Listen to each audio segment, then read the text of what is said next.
നിങ്ങളുടെ ഇഷ്ട പരമ്പരകൾ എക്സ്ക്ലൂസീവായി സൺ നെക്സ്റ്റ് ആപ്പിലൂടെ തികച്ചും ഫ്രീ ആയി ഇപ്പോഴേ ആപ്പ് ഡൗൺലോഡ് ചെയ്യൂ.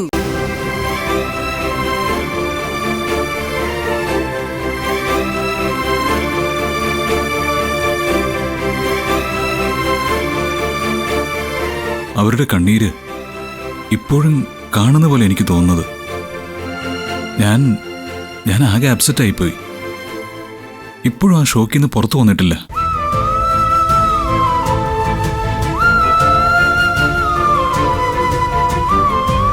നിങ്ങൾ പറ, ഞാൻ എന്താ ചെയ്യേണ്ടത്? മിഡിൽ ക്ലാസ് ഫാമിലിയിൽ നിന്ന് വിവാഹബന്ധം വേണ്ടാന്ന് ഞാൻ ആദ്യമേ പറഞ്ഞത് ഇതുകൊണ്ടൊക്കെ തന്നെയാ. പെണ്ണ് കണ്ട് വന്നതിന് തൊട്ടു പിന്നാലെ അവരിങ്ങനെ നിർബന്ധിക്കേണ്ട കാര്യം എന്താ? കല്യാണം നടത്താവുന്ന നമ്മളാരും വാക്ക് കൊടുത്തിട്ടില്ലല്ലോ. ഇനിയും വൈകിയാൽ വിവാഹം നടക്കാതെ പോവൂന്ന് അവർക്ക് പേടിയുണ്ടാവും. അവരുടെ പെണ്ണിന് വന്നു ചേർന്ന രാജയോഗമല്ലേ ഇല്ലാതാവുന്നത്. ആ പേടി കൊണ്ടാ അവരിങ്ങനെയൊക്കെ പറയുന്നത്. അവരവരുടെ ഭാഗം പറഞ്ഞതിൽ എന്താ തെറ്റ്? പാവം, അവളുടെ അമ്മയ്ക്ക് ക്യാൻസർ അല്ലേ? കണ്ണടയുന്നതിന് മുൻപ് മകളെ ഒരാളുടെ കയ്യിൽ ഏൽപ്പിക്കാൻ അവർക്കും ആഗ്രഹം ഉണ്ടാവില്ലേ? അവരുടെ സ്ഥാനത്ത് നമ്മളായാലും ഇത് തന്നെയല്ലേ ചെയ്യൂ? അതുമാത്രമല്ല വസു, എന്തായാലും ഈ വിവാഹം നടത്താൻ നമ്മൾ തീരുമാനിച്ചു. ഇനി ഇത്തിരി നേരത്തെ നടത്തണം, അത്രയല്ലേ ഉള്ളൂ. നിങ്ങൾക്കെന്താ ഞാൻ പറയുന്നത് മനസ്സിലാവുന്നില്ലേ? നിങ്ങളുടെ സംസാരം കേട്ടാ ഈ കല്യാണം നടത്തണ്ടെന്ന് ഞാൻ പറഞ്ഞെന്ന് തോന്നുമല്ലോ. അയ്യോ, അങ്ങനെയല്ല വസു, ഞാൻ അവരുടെ ഭാഗത്ത് നിന്നൊന്ന് ചിന്തിച്ചെന്നേ ഉള്ളൂ. എനിക്കറിയാം, നിങ്ങൾ എല്ലാവരും അവരുടെ ഭാഗത്ത് നിന്നാ ചിന്തിക്കുന്നത്. പക്ഷേ ഞാൻ മാത്രം എന്റെ മകൻ ഗൗതമിന്റെ ഭാഗത്ത് നിന്നാ ചിന്തിക്കുന്നത്.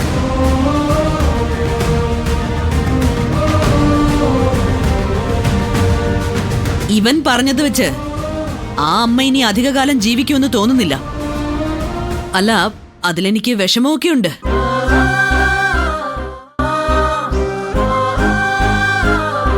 പക്ഷേ ഈ കല്യാണം നടന്ന് അധികം വൈകാതെ ആ സ്ത്രീ മരിച്ചു വെക്ക്. എല്ലാവരും എന്തു പറയും? ഗൗതം മരുമകനായി വന്നതോടെ അവര് പോയിന്ന് പറയില്ലേ?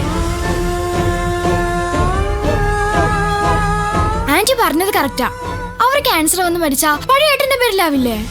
ആ കേൾക്ക്, ഇവൾക്ക് പോലും മനസ്സിലായി. നിങ്ങൾക്കൊക്കെയാ ഇനിയും തലയിൽ വെളിച്ചം വീഴാത്തത്. അങ്ങനെ ഒരു ആംഗിൾ ഞങ്ങൾ ആരും ചിന്തിച്ചില്ല. ഞാൻ ചിന്തിക്കും. കാരണം എനിക്ക് വലുത് എന്റെ മോനാ. നിങ്ങൾക്കൊക്കെ വലുത് ആ പെണ്ണിന്റെ ഫാമിലി സെന്റിമെന്റ്സും.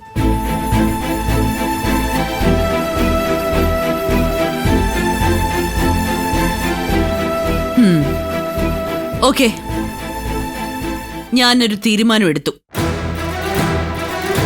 ഇപ്പൊ തന്നെ ആ വീട്ടുകാരെ വിളിച്ച് നമ്മൾ ആലോചന ഡ്രോപ്പ് ചെയ്തതായിട്ട് പറഞ്ഞേക്കാം. നമുക്ക് ഗൗതമിന് വേറെ പെണ്ണിനെ ആലോചിക്കാം.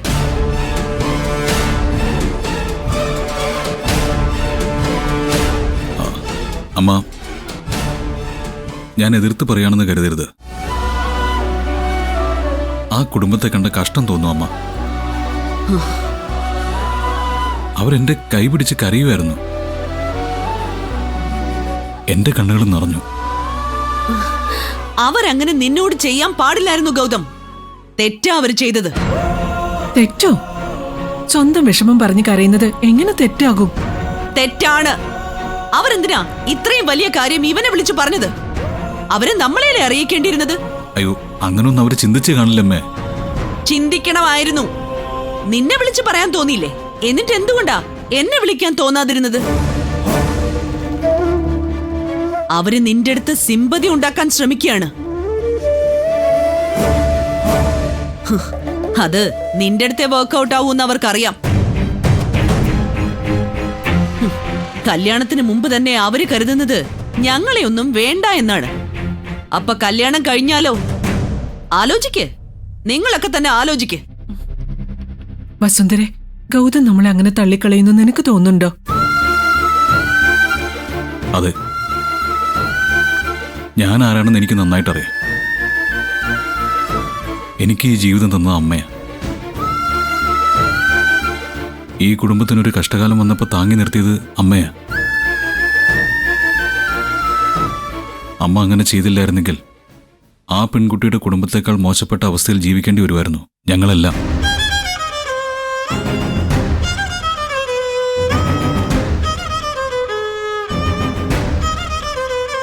ഞങ്ങൾക്ക് വേണ്ടി മാത്രമാണ് അമ്മ ജീവിക്കുന്നത്. അമ്മയുടെ ലോകം ഞങ്ങളാ. ഞങ്ങൾക്ക് ഈ ലോകം തന്നു തന്നെ അമ്മയെ. അതുപോലെയാണ് ശിവാനിയുടെ കുടുംബവും. ഇന്ന് അവരും മിഡിൽ ക്ലാസ് ആയിരിക്കാം, പക്ഷേ നാളെ അവരും നമ്മളെപ്പോലെ ഉയർന്നു വരില്ല എന്ന് ആര് കണ്ടു?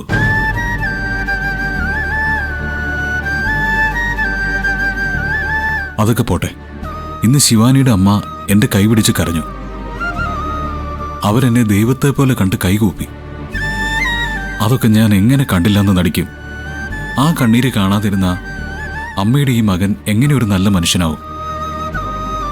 വിവാഹം ഉടനെ നടത്താമെന്ന് ഞാൻ അവർക്ക് വാക്കുകൊടുത്തു.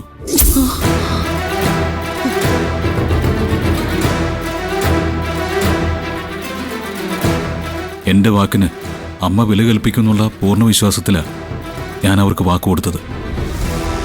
എന്നാലും എനിക്ക് ആ വാക്കിനേക്കാളും വലുത് എൻ്റെ അമ്മയാണ്. വാക്ക് തെറ്റിക്കാൻ അമ്മ പറഞ്ഞ ഞാനതനുസരിക്കും.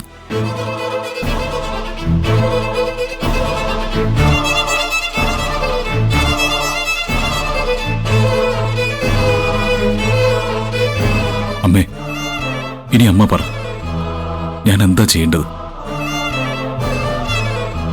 തീരുമാനം എടുക്കാനുള്ള അവകാശം ഞാൻ അമ്മയ്ക്ക് തരിക. അമ്മയ്ക്ക് മാത്രം.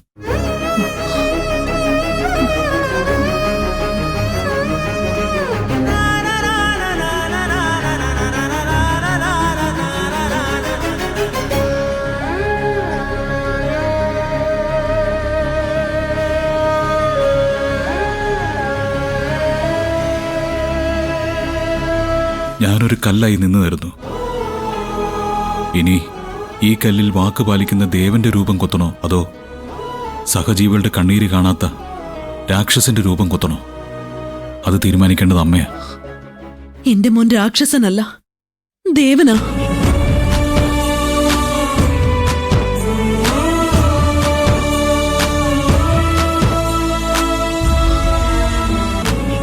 ഏട്ടാ, ഏട്ടത്തി, ഇവൻ എന്താഗ്രഹിക്കുന്നോ അത് തന്നെ നടക്കണം.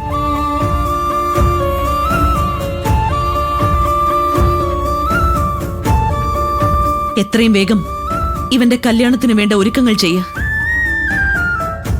ഇവന്റെ വിവാഹത്തെക്കുറിച്ച് ഞാൻ കണ്ട സ്വപ്നങ്ങൾ നടന്നില്ലെങ്കിലും ഇവൻ വിചാരിച്ചത് നടക്കണം.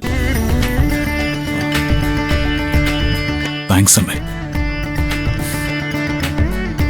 ഒരുപാട് നന്ദിയുണ്ടമ്മേ. എനിക്ക് വലുത് നീയാണ് ഗൗതം. നിന്റെ തല ഒരിടത്തും കുനിയാൻ പാടില്ല. ഗൗതം ഗോപിനാഥിന്റെ വാക്കിന് വസുന്ധരയുടെ സ്വപ്നങ്ങളെക്കാളും വിലയുണ്ടാവണം.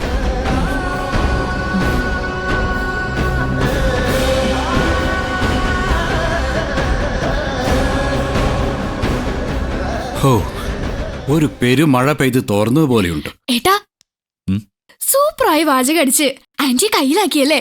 കൺഗ്രാറ്റ്സ്. നീ കൂടുതൽ വാചകമൊന്നും അടിക്കണ്ട. ഇടയ്ക്ക് നീ ആന്റിയുടെ പക്ഷം പിടിക്കുന്നത് ഞങ്ങൾ കണ്ടു. എന്നിട്ട് കല്യാണം ഫിക്സ് ആയപ്പോ ഏട്ടന്റെ ഭാഗം ചേരാൻ വന്നിരിക്കുക. ഓ പിന്നെ, ഒന്നും മിണ്ടാതെ പ്രണവേട്ടനെ പോലെ ന്യൂട്രൽ അടിച്ചു നിൽക്കാൻ ആർക്കും പറ്റും. ഞാൻ അങ്ങനെയല്ല. എനിക്ക് എല്ലാ കാര്യത്തിലും എന്റേതായ ഒരു സ്റ്റാൻഡ് ഉണ്ട്. പിന്നെ ഒരു സ്റ്റാൻഡുകാരി. വസുന്ധരയ്ക്ക് പഠിക്കാനാ നിന്റെ ഭാവമെങ്കിലേ മുട്ടുകാലി തല്ലി ഒടിക്കും ഞാൻ. എന്തായാലും ഇന്ന് തന്നെ ശിവാനിയുടെ വീട്ടുകാരെ വിളിച്ച് വിവരം പറയണം. അവിടുന്ന് ആരൊക്കെയാണെന്ന് വെച്ചാ വന്ന് നമ്മുടെ വീട് കണ്ടിട്ട് പോട്ടെ. അത് കഴിഞ്ഞ് ഏറ്റവും അടുത്തുള്ള ഒരു ശുഭമുഹൂർത്തം കുറിക്കാം. അതെ, ഇപ്പോഴാ എനിക്ക് സമാധാനമായേ. ജോത്സ്യം പറഞ്ഞതുപോലെ എല്ലാം ഒന്ന് കരക്കെടുത്തോണ്ടിരിക്കുക.